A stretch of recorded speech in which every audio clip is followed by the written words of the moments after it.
की चिकित्सा पद्धति में बहुत दम है।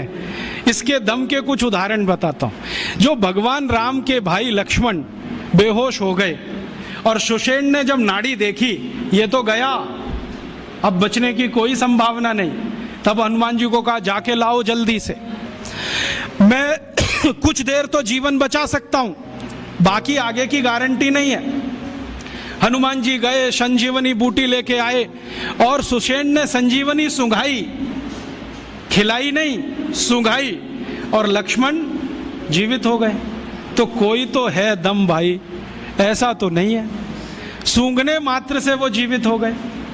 हम तो ये महाभारत की कहानी देखते हैं, युद्ध चला है और आप जानते हैं भयंकर युद्ध चला है।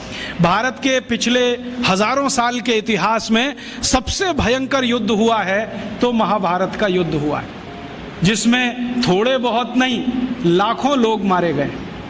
लेकिन उस युद्ध में बार बार हमें यह पता चलता है कि सवेरे से शाम तक युद्ध होता है, रात को सभी पालों के वैद्य अपने अपने घायल सैनिकों के घावों पर मरहम लगा रहे हैं, लेपन कर रहे हैं, और अगले दिन वो फिर युद्ध के लिए तैयार हो रहे हैं। ऐसी कौन सी चिकित्सा पद्धति दुनिया में है जो 12 घंटे में आदमी को लड़ने के लिए तैयार कर दे?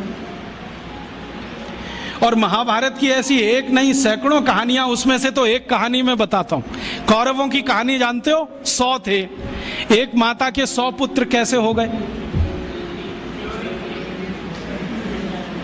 एक माता के 100 पुत्र कैसे हो गए?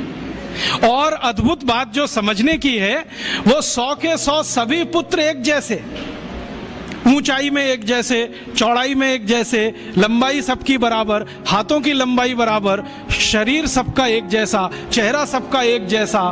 बड़ा मुश्किल पहचानना। तो ये तो भाई कोई क्लोनिंग हुआ हो तभी संभव है, वरना कैसे संभव है? अभी तो हम प्राकृतिक तरीके से जानते हैं कि 2 ट्विंस भी पैदा हो जाएं तो एक जैसे नहीं होते, लेकिन कौरव तो सबके सब एक जैसे। तो शायद उस समय कोई बड़े महान चिकित्सक रहे हों जिन्होंने गांधारी के रक्त में से कुछ निकालकर क्लोन कर दिया हो, या उनके गर्भाशय से कुछ निकालकर क्लोन किया हो, उसमें से ये कौरव पैदा हुए हों। तो ये क्लोनिंग की टेक्नोलॉजी तो 5000 साल पहले इस देश में थी। यूरोप तो अभी जान रहा है इसको, और यूरोप अभी तक भेड़ बकरियों पर प्रयोग कर रहा है। यहां तो आदमियों पर प्रयोग 5000 साल पहले हुआ। तो कोई तो दम होगा इसमें। हमारे सुश्रुत संहिता को आप जानते ही हैं, आप में से शायद किसी ने पढ़ा होगा, नहीं पढ़ा तो जरूर पढ़िए। सुश्रुत संहिता में बहुत साल से पढ़ता रहता हूं।